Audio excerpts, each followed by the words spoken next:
SP साहब जिस train से जा रहे थे, उनकी मरी हुई पत्नी उसी ट्रेन में चने बेच रही थी। एसपी भुवनेश्वर सिंह ने अपनी घड़ी पर नजर डाली। रात के 10 बज रहे थे। ट्रेन दिल्ली की ओर दौड़ रही थी। बाहर अंधेरे में कभी कभी कोई गांव, कोई स्टेशन पीछे छूट जाता, पर उनकी आंखें तो कहीं और ही देख रही थीं। उन यादों की ओर जो वह चाहकर भी भुला नहीं पा रहे थे। उन्हें अपनी पत्नी कविता की 1 साल पहले इस दुनिया से जो जा चुकी थी, उसकी बहुत याद सता रही थी। एक दर्दनाक हादसे में उन्होंने अपनी पत्नी को हमेशा के लिए खो दिया था, मगर उनकी यादें अभी भी उनके दिमाग में हावी थीं। उनकी हंसी, उनकी बातें, उनकी शिकायतें, सब कुछ। इस सफ़र में भी वह अपने अकेलेपन से जूझ रहे थे। ट्रेन के अंदर हलचल थी। कुछ लोग सो चुके थे, कुछ खिड़की से बाहर देख रहे थे, तो कुछ अपनी कहानियों में खोए हुए थे। सिंह साहब ने एक गहरी सांस ली और सीट पर सिर टिकाया। तभी एक जानी पहचानी आवाज उनके कानों में पड़ी। चने ले लो, चने ताजा ताजा, गरम गरम चने। जैसे ही उन्होंने दिल का जोर से धड़का, और ये आवाज, ये तो कविता की आवाज थी। उनका दिमाग सुन्न पड़ गया। क्या यह उनका भ्रम था? क्या वह उनकी यादों में इतना डूब चुके थे कि उन्हें हर तरफ अपनी पत्नी की आवाज ही सुनाई दे रही थी? मगर नहीं, यह सिर्फ आवाज ही नहीं थी, अंदाज भी वही था, लहजा भी वही था। उन्होंने धीरे धीरे गर्दन घुमाई, और जब उनकी नजर उस औरत पर पड़ी जो चने बेच रही थी, उनकी सांसें अटक गईं। वह भीड़ के बीच ट्रेन की गलियारे में हल्की रोशनी के नीचे वही चेहरा था जो कभी उनकी दुनिया हुआ करता था। कविता जिंदा थी या यह कोई और थी? वही चेहरा, वही आवाज। सिंह साहब की आंखें फटी की फटी रह गईं। उनका दिल जोर जोर से धड़कने लगा। क्या यह उनका कोई भ्रम था, या सच में जो वह देख रहे थे वो हकीकत था? सामने वही चेहरा, वही बड़ी बड़ी आंखें, वही खूबसूरत सी हल्की सी मुस्कान, वही कविता। लेकिन यह कैसे हो सकता था? वो तो मर चुकी थी। खुद उन्होंने उसकी चिता को आग दी थी। खुद उन्होंने अपनी पत्नी की अस्थियों को हरिद्वार में प्रवाहित किया था। यह औरत फिर कौन? सिंह साहब की पूरी दुनिया जैसे मानो हिल सी गई। उन्हें यकीन नहीं हो रहा था। उनकी उंगलियां कांपने लग गईं और चेहरा लाल पड़ गया। उस औरत के पास नहीं जा पा रहे थे। उनका शरीर मानो सुन्न सा हो गया। तभी किसी यात्री ने उस चने बेचने वाली से पूछा, बहन ये चने कितने के दिए? 10 रुपए के लीजिए बाबूजी, बहुत अच्छे चने हैं। फिर वही आवाज, वही नर्म लहजा। सिंह साहब के अंदर कुछ टूटने लगा। यह आवाज वह कभी भूल ही नहीं सकते थे। कितनी ही बार उन्होंने इसी आवाज से प्यार सुना था, शिकायतें सुनी थी। अपनी जिंदगी के सबसे ज्यादा बेहतरीन खूबसूरत पल इसी आवाज के साथ तो बिताए थे उन्होंने। उनका दिल जोरों से धड़कने लगा। वह सीट से झट से उठे और तेजी से उस औरत की ओर बढ़े। लेकिन तभी ट्रेन अचानक झटके से रुकी। सिंह साहब अपनी जगह पर लड़खड़ा गए, और जब तक वह संभलते वह औरत भीड़ में कहीं आगे बढ़ चुकी थी। उन्होंने तुरंत उसे आवाज दी और कहा, कविता। वह औरत ठिठक गई। वह धीरे धीरे मुड़ी और उसकी आंखें सिंह साहब से मिली। उन आंखों में हैरानी थी, लेकिन पहचान नहीं थी। सिंह साहब का तो दिल जोरों से धड़कने लगा। उनकी आंखें सीधा उस औरत की आंखों से जा टकराईं। कुछ पलों के लिए तो पूरी दुनिया ही मानो थम सी गई थी। ट्रेन के अंदर बाकी लोग अपनी जिंदगियों में मशगूल थे, लेकिन सिंह साहब की दुनिया सिर्फ उसी एक औरत के इर्द गिर्द सिमट चुकी थी। वह वही चेहरा था, वही आंखें, वही मुस्कान, वही आवाज। लेकिन वो तो कविता थी। क्या ये वो कविता है? उस औरत ने कुछ पल सिंह साहब को अजीब नजरों से देखा, फिर नजरें झुका ली और वापस अपने चनों की टोकरी संभालने लगी। कविता? सिंह साहब फिर बुदबुदाए। इस बार आवाज में थोड़ा और ज्यादा कंपन था, लेकिन उस औरत ने कोई भी प्रतिक्रिया नहीं दी। उसने अपना दुपट्टा थोड़ा और चेहरे पर खींच लिया और भीड़ में आगे बढ़ने लगी। सिंह साहब के पैरों में जैसे किसी ने जंजीर डाल दी थी। वह समझ ही नहीं पा रहे थे कि ये कोई खेल था या फिर उनके सामने कोई बहुत बड़ा धोखा हुआ था। अगर वह कविता थी तो वह कहाँ, कैसे और यहाँ पे कैसे पहुंची? और अगर यह कविता नहीं थी तो यह इतनी हूबहू उससे कैसे मिल सकती है? आखिर हिम्मत जुटाकर वह उसके पीछे गए। लोगों को हटाते हुए वह जैसे ही उसके करीब पहुंचे, उन्होंने धीरे से उसका हाथ पकड़ लिया। वो औरत चौंक गई। मुझे छोड़ दीजिए साहब, उसने तेज आवाज में कहा, जैसे वह घबरा गई हो। लेकिन सिंह साहब ने अपनी पकड़ ढीली नहीं की। तुम कौन हो? उस औरत ने पहली बार सीधे उसकी आंखों में देखा। अब की बार उसमें हल्की सी नरमी थी। मैं कौन हूं, इससे आपको क्या फर्क पड़ता है साहब? उसकी आवाज में एक अजीब सा दर्द था। सिंह साहब कहते, वो बेचारे सकते में आ गए। इस जवाब ने उनके अंदर सब कुछ तोड़ के रख दिया। फर्क पड़ता है, बहुत फर्क पड़ता है। सिंह साहब की आवाज मानो कांप गई। कुछ यात्री इस नज़ारे को देख रहे थे। वह औरत असहज महसूस करने लगी। उसने सिंह साहब का हाथ झटके से छुड़ाया और ट्रेन के अगले डिब्बे की तरफ भागी। सिंह साहब ने बिना कुछ सोचे समझे उसके पीछे दौड़ लगा दी। लेकिन जैसे ही वह अगले डिब्बे में पहुंचे तो वह औरत वहां नहीं थी। वह गायब हो चुकी थी। सिंह साहब हाँफते हुए दरवाजे के पास पहुंचे। उन्होंने चारों ओर नजर दौड़ाई, लेकिन वह औरत कहीं नहीं थी। यह कैसे संभव था? ट्रेन तेजी से चल रही थी और वह अचानक कहाँ गायब हो सकती है? डिब्बे में मौजूद सभी यात्री अजीब नजरों से सिंह साहब को देख रहे थे। लेकिन सिंह साहब के पास कोई जवाब नहीं था।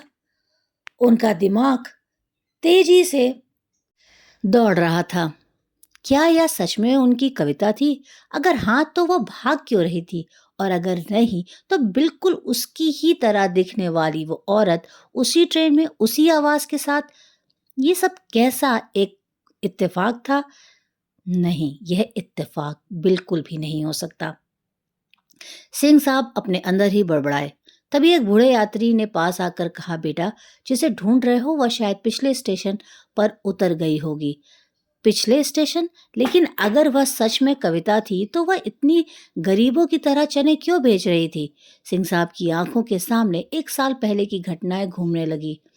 कविता का एक्सीडेंट, उसका अस्पताल में भर्ती होना, फिर डॉक्टर्स का यह कहना कि वह नहीं बची, और फिर उसका अंतिम संस्कार। अगर वह मरी नहीं थी तो फिर उसका सिर दर्द से फटने लगा। क्या कोई गहरी साजिश थी या फिर कोई ऐसा राज जो इतने समय से उनसे छुपाया गया था?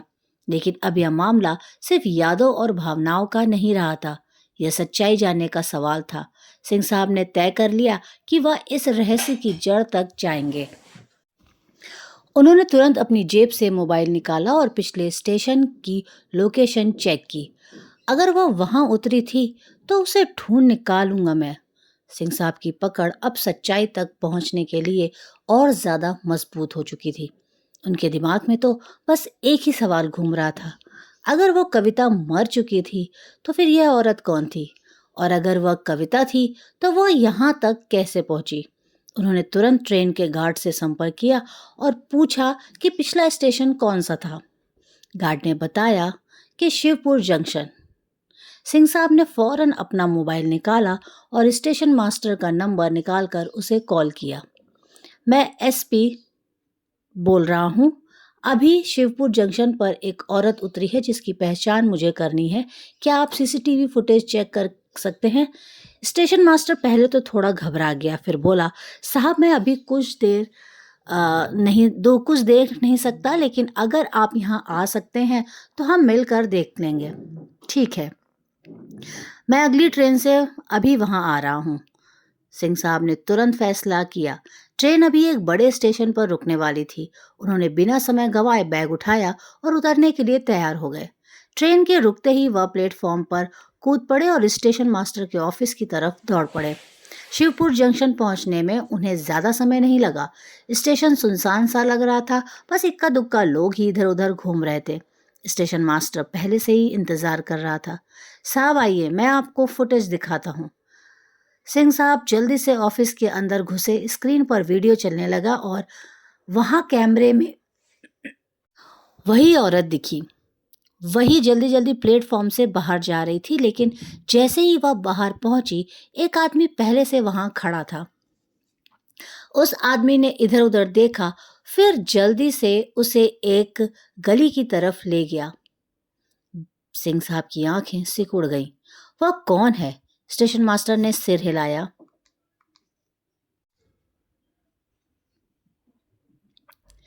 पहली बार देख रहा हूं साहब, लेकिन शायद यह गली स्टेशन के पीछे वाली बस्ती में जाती है।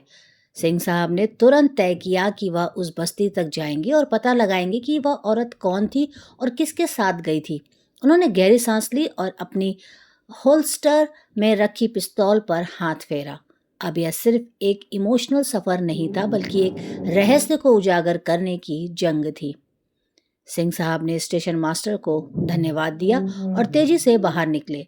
कैमरे में दिखी गली अब उनके सामने थी, बिल्कुल सुनसान। अंधेरे में उन्होंने जेब से मोबाइल निकाला और टॉर्च ऑन किया। गली काफी छोटी थी, दोनों तरफ टूटी फूटी झोपड़ियां और कच्चे मकान थे। कहीं से धीमी रोशनी आ रही थी, कहीं पर सन्नाटा पसरा था। सिंह साहब आगे बढ़ ही रहे थे कि अचानक किसी के कदमों की आहट सुनाई दी।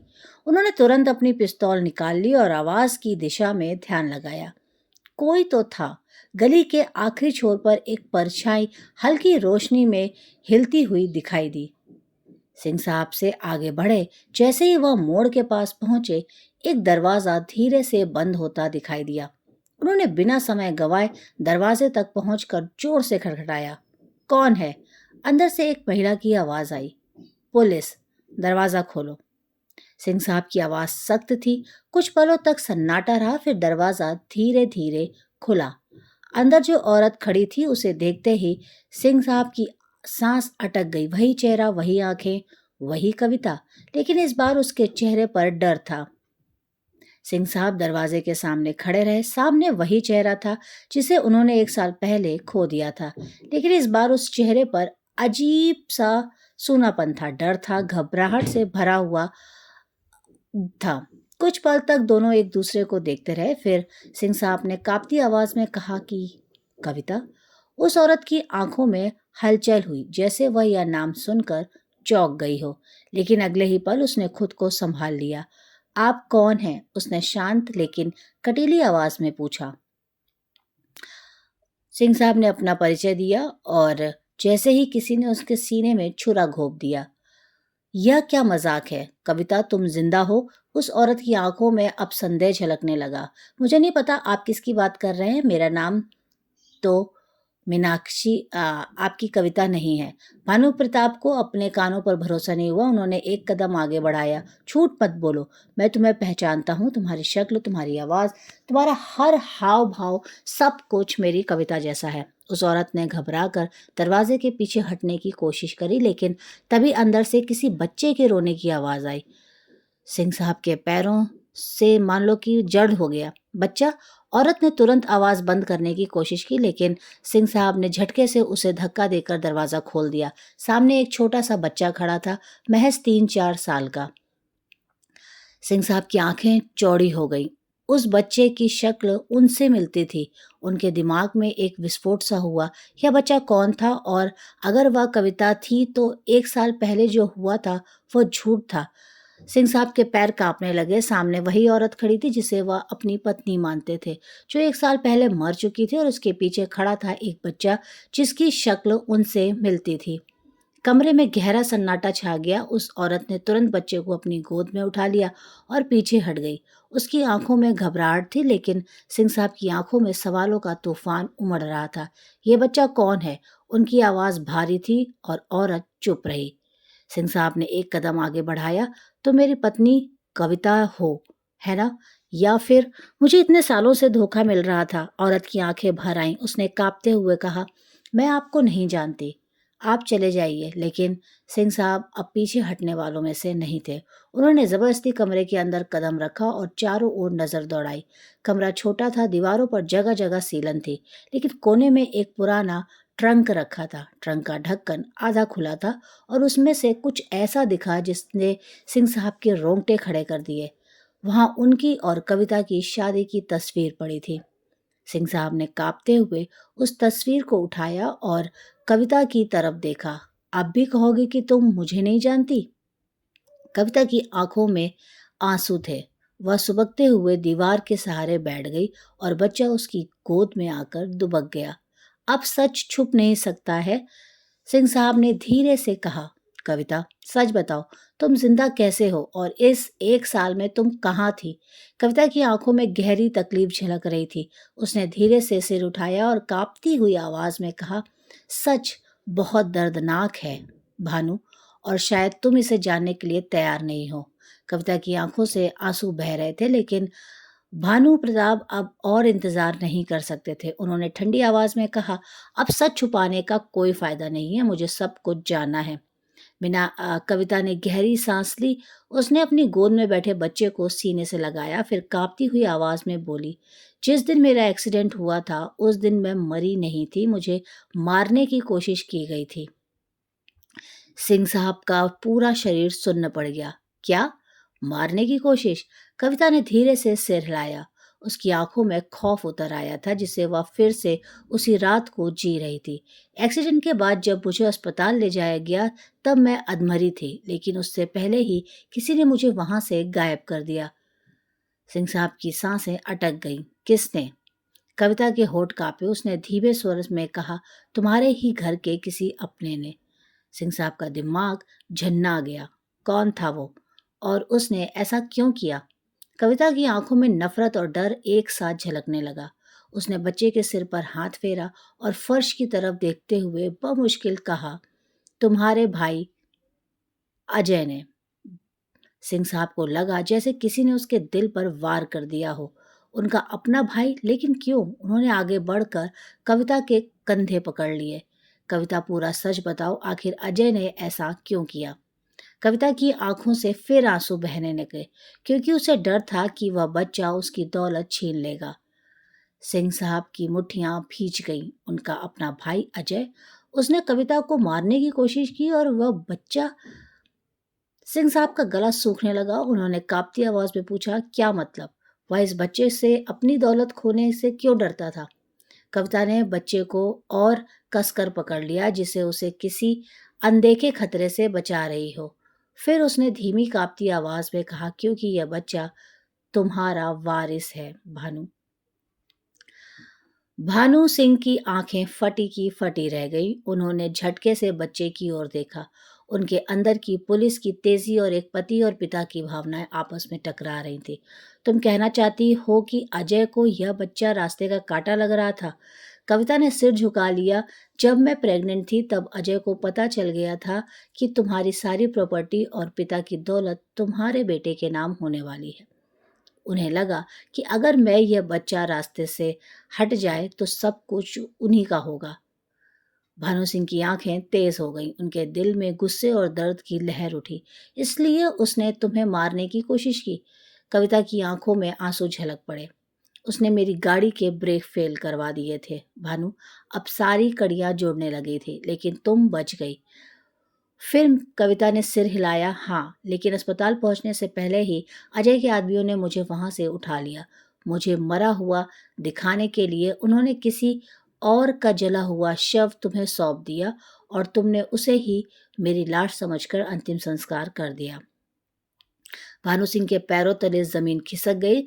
तो एक साल से तुम कविता ने आंसू पोंछे। मैं भाग रही थी भानु। मुझे मरने से बचाने वाला एक अनजान आदमी था जिसने मुझे इस बस्ती तक पहुंचाया। मैं जिंदा थी, लेकिन दुनिया के लिए मर चुकी थी और इस बच्चे को पालने के लिए मुझे चने बेचने पड़े। भानु सिंह की आंखों में आंसू आ गए। उन्होंने धीरे से बच्चे की ओर हाथ बढ़ाया, लेकिन तभी बाहर किसी के तेज कदमों की आवाज आई। कविता के चेहरे पर डर लौट आया था। भानु, उन्होंने हमें ढूंढ लिया। भानु सिंह के कान सतर्क हो गए। बाहर कदमों की आहट बढ़ती जा रही थी। कोई तेजी से उनकी ओर बढ़ रहा था। कविता घबरा कर दीवार के साथ सट गई और बच्चे को अपनी गोद में छुपा लिया। उसकी सांसें तेज चल रही थीं। भानु सिंह ने तुरंत अपनी पिस्तौल निकाली और दरवाजे की ओर इशारा किया। शांत रहो, जो भी हो, अब मैं तुम्हें कुछ नहीं होने दूंगा। दरवाजे के बाहर हल्की सरसराहट हुई। फिर किसी ने जोर से दस्तक दी। दरवाजा खोलो। आवाज भारी थी, ठंडी और धमकी भरी। भानु सिंह के दिमाग में अलार्म बज उठा। अजय के आदमी। उन्होंने इशारे से मीनाक्षी को पीछे हटने के लिए कहा और खुद धीरे से दरवाजे के पास गए। कौन है? उन्होंने सख्त आवाज में पूछा। यहाँ सवाल पूछने वाले तुम नहीं हो एसपी साहब। हमें पता है कि तुम अंदर हो और तुम्हारे साथ वह औरत भी। दरवाजा खोलो वरना अच्छा नहीं होगा। भानु सिंह के अंदर गुस्से की लहर दौड़ गई। अगर इतनी ही हिम्मत है तो खुद खोलने की कोशिश करो। बाहर कुछ पलों तक सन्नाटा रहा, फिर अचानक जोरदार धमाका हुआ। किसी ने दरवाजा तोड़ने की कोशिश करी। कविता की हल्की चीख निकल गई, लेकिन भानु सिंह ने उसे आंखों से शांत रहने का इशारा किया। अब लड़ाई शुरू हो चुकी थी। भानु सिंह ने पिस्तौल को कसकर पकड़ा और जैसे ही दरवाजा दूसरी बार झटक खाकर खुलने लगा, उन्होंने गोली चला दी। भानु सिंह की गोली चलाते ही बाहर अफरा तफरी मच गई। किसी के चीखने की आवाज आई और फिर बिल्कुल सन्नाटा। कविता कांपती हुई कोने में दुबकी रही। बच्चा उसकी गोद में सहमा हुआ था। सिंह साहब की सांस रोककर दरवाजे की ओर देखते रहे। उनकी पिस्तौल अभी भी उठी हुई थी। क्या कोई मर गया या वे सिर्फ डर गए थे? तभी बाहर से एक और आवाज आई। पीछे हटो एसपी, अकेला है, ज्यादा देर तक टिक नहीं पाएगा। भानु सिंह की नजरें संकीर्ण हो गईं। तो अजय ने अपने गुंडों को यहाँ तक भेज दिया। उन्होंने तुरंत दरवाजे के पास रखी एक टूटी हुई लकड़ी खींची और दरवाजे के हैंडल में फंसा दी, जिससे वह अंदर से लॉक हो गया। फिर वह तेजी से मीनाक्षी के पास पहुंचे। मीनाक्षी, हमें यहाँ से निकलना होगा। कविता, हमें यहाँ से निकलना होगा। कविता की आंखों में डर था, लेकिन वहां जाएंगे कैसे? ये लोग हमें मार डालेंगे। सिंह साहब ने उसकी कांपती हुई उंगलियों को कसकर पकड़ा। जब तक मैं जिंदा हूं तुम्हें कोई छू भी नहीं सकता। उन्होंने चारों ओर देखा। कमरा छोटा था, लेकिन पीछे की दीवार में एक टूटी खिड़की थी। यही एक रास्ता बचा है। सिंह साहब ने तुरंत खिड़की से बाहर झांक कर देखा। पीछे एक पतली गली थी जो रेलवे ट्रैक की ओर जाती थी। जल्दी इससे निकलते हैं। कविता ने बच्चे को कसकर पकड़ा और कांपते हुए खिड़की की तरफ बढ़ी। सिंह साहब ने पहले बच्चे को बाहर निकाला, फिर कविता को सहारा दिया। जैसे ही वह खुद खिड़की से बाहर कूदने वाले थे, दरवाजा जोर से टूटा और गुंडे अंदर घुस गए। सिंह साहब ने तुरंत हवा में एक गोली चलाई और बिना वक्त गवाए खिड़की से बाहर कूद गए। अब उनकी जान बचाने की रेस शुरू हो चुकी थी। रेलवे ट्रैक के किनारे अंधेरा पसरा था। कविता कांपती हुई खड़ी थी। बच्चा उसकी गोद में दुबका हुआ था। सिंह साहब ने जल्दी से उसे कंधे पर हाथ रखा। हमें यहाँ से जल्दी निकलना होगा, इससे पहले कि वह हमें पकड़ ले। उनकी आवाज़ में घबराहट थी, लेकिन आंखों में अब भी हिम्मत की चिंगारी थी। कविता ने सिर हिलाया। वह बुरी तरह थक चुकी थी, लेकिन भानु सिंह की मौजूदगी में उसे ताकत दी। वे तीनों ट्रैक के किनारे किनारे भागने लगे, लेकिन तभी पीछे से गोलियों की आवाज़ गूंज उठी। सिंह साहब ने तुरंत कविता और बच्चे को नीचे गिरा दिया और खुद उनके सामने दीवार बनकर खड़े हो गए। गोलियां उनके सिर के ऊपर से गुजरती रहीं और किसी पत्थर से टकराकर चिंगारियां निकालती रहीं। फिर अचानक एक गोली सिंह साहब के कंधे में आ लगी। उन्होंने दर्द से कहराते हुए खुद को संभाला। काफी खून बह रहा था, लेकिन वह फिर भी नहीं रुके। अपनी पत्नी कविता की आंखों में उन्होंने डर देखा।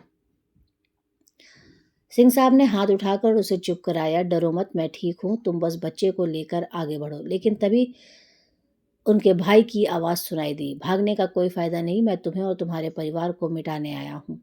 सिंह साहब की आंखें क्रोध से जल उठी। उन्होंने पीछे मुड़कर देखा। अजय हाथ में पिस्तौल लिए खड़ा था और उसके पीछे गुंडों की टोली थी। तो इतना गिर जाएगा अजय, पहले ही भाई को मारने आया है। भानु सिंह की आवाज़ कांप रही थी, लेकिन दर्द से नहीं बल्कि धोखे की जलन से। अजय हंसा। तू हमेशा मेरे रास्ते का कांटा था भानु, अब तेरा वजूद मिटा दूंगा। उसने पिस्तौल उठाई और ट्रिगर दबा दिया। गोलियों की आवाज़ गूंज उठी, लेकिन इस बार मीनाक्षी दौड़ पड़ी और वह भानु सिंह के आगे आ गई। गोलियां उसके सीने में उतर गईं। भानु सिंह की आंखें डर गईं और दर्द से फैल गईं। कविता लड़खड़ाई, उसका शरीर कांपने लगा। उसने अपनी आंखें भानु पर टिका रखी थी, आंखें जिसमें 1 साल पहले भी प्यार था और आज भी वही प्यार था। भानु सिंह, हमारा बच्चा, उसने कांपते हुए कहा। भानु ने झटक कर उसे थाम लिया। मीनाक्षी, कविता कुछ मत बोलो, कुछ नहीं होगा तुम्हें। लेकिन कविता मुस्कुराई, एक कमज़ोर लेकिन सच्ची मुस्कान में। हमेशा तुम्हारे साथ रहूंगी। और फिर उसकी आंखें बंद हो गईं। भानु सिंह का दिल चीर कर रख दिया गया। कविता की सांसें थम चुकी थी। उसकी चीखों से रात गूंज उठी। अजय हंस रहा था। अब तेरा नंबर है भानु। लेकिन तभी पुलिस का सायरन गूंज उठा। भानु सिंह ने पहले ही बैकअप बुला लिया था। पुलिस ने अजय और उसके आदमियों को घेर लिया। एक के बाद एक गोलियां चली और अजय वहीं ढेर हो गया। लेकिन भानु सिंह को कोई फर्क नहीं पड़ा। उनकी दुनिया पहले ही उजड़ चुकी थी। उनकी गोद में कविता की निशब्द देह थी और उसके पास खड़ा था एक छोटा सा बच्चा जो कुछ समझ नहीं पा रहा था, लेकिन अपनी माँ को जगाने की पूरी कोशिश कर रहा था। मम्मा, उठो ना, पापा रो रहे हैं। भानु सिंह की आंखों में आंसू गिरने लगे। उन्होंने बच्चे को अपनी बाहों में समेट लिया। आज उन्होंने सब कुछ खो दिया था, लेकिन उन्होंने एक वादा किया, वो अपने बेटे को इस अंधेरे में नहीं खोने देंगे। उन्होंने उसे सीने से लगाया और अंधेरे से बाहर रोशनी की ओर बढ़ने लगे, क्योंकि कविता का प्यार हमेशा उनके साथ रहेगा। वीडियो अगर आपको पसंद आया हो तो वीडियो को लाइक करें, हमारे चैनल धर्म और ज्ञान को सब्सक्राइब करें और अपने